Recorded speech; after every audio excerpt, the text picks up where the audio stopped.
Thank you, Mr. Chairman. And Mr. Chairman, thank you. I think the focus that you and the staff have been putting on poverty, and particularly the anti-poverty opportunities to address these issues in a fresh and creative way makes a lot of sense, and I very much appreciate it.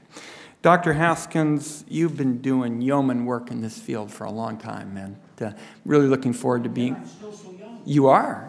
We'll put you in the youth caucus as well.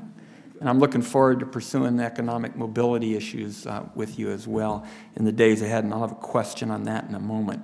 Now, I want to take what we've done in Oregon and get your sense sort of on one of the opportunities for reform. My home state has focused primarily on education and trying to find ways to keep families together.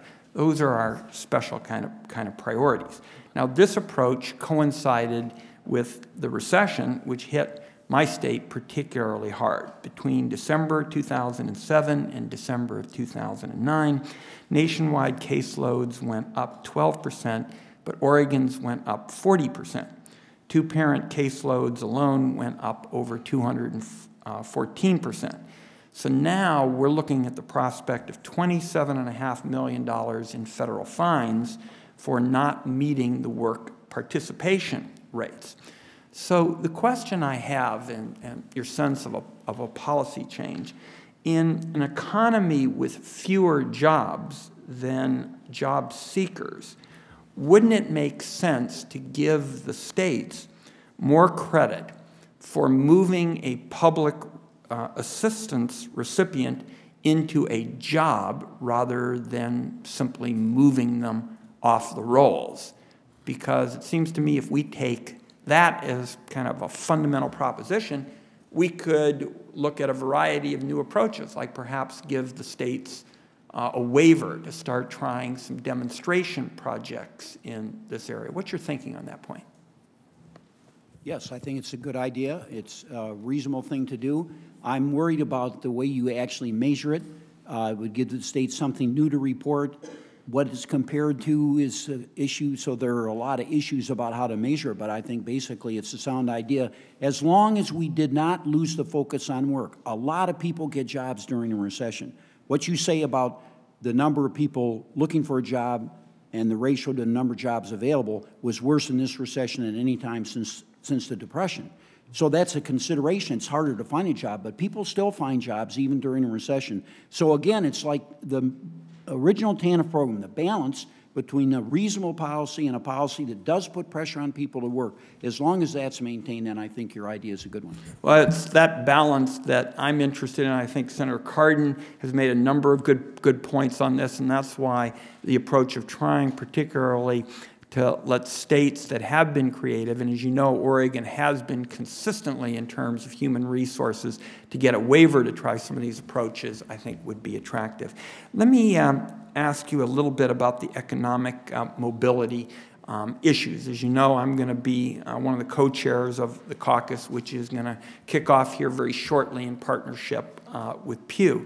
Now, you've touched on a number of policy recommendations, but why don't you, if you wouldn't mind, just give us a couple of recommendations with respect to the economic mobility work that you have been pursuing, because I think this is hugely important. We're seeing, of course, these major regional differences, which I gather colleagues have touched on before I came in as well. And why don't you just, for purposes of the rest of my time, give us a sense of a couple of recommendations that you think are particularly important on the mobility issue. Okay, let me mention two. The first one is everything we've been talking about in this hearing room today. Because the way to increase mobility, one big way to increase it, is to start at the bottom. Those are the people that are most disadvantaged. If you look at the data on earnings and in almost any measure of income, the bottom is what has really been stagnant. In fact, the bottom would have been even worse than stagnant, would have declined if it had not been for federal benefits. So the federal transfer of payments from wealthier or more advantaged people to low-income people has actually meant that even over the period over the last 2 or 3 decades, that the bottom has actually moved up, unlike what you're likely to read in the New York Times. And a big part of that is that so many people at the bottom work, especially single moms. So what the purpose of TANF is verified by the importance to increasing mobility in the United States. Start at the bottom, help them first.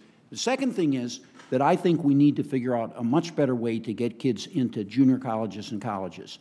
We're working on that, and I would not fault social policy at either the federal or state level, but we need an even more intense and a smarter focus on it. The reason is that low-income kids are still at a disadvantage.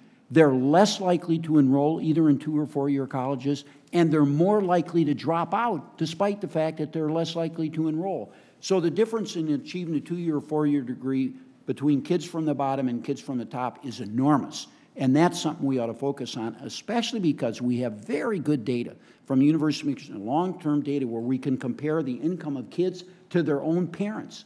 That's how long these kids have been followed, over 40 years. And it shows that if a low-income kid from the bottom 20%, roughly below $20,000, if they get a college degree, their chances of staying in the bottom are cut by more than half, and their chance of making it to the top is increased by a factor of 4. Name any other intervention that will increase something by a factor of 4. So this is an extremely important problem. We just simply have to figure out a better way to get kids in junior college and college, especially low-income kids. And a big part of it is making the high schools better. I know that's hard, but that's a big part of it. Well said. My time has expired, Mr. Chairman.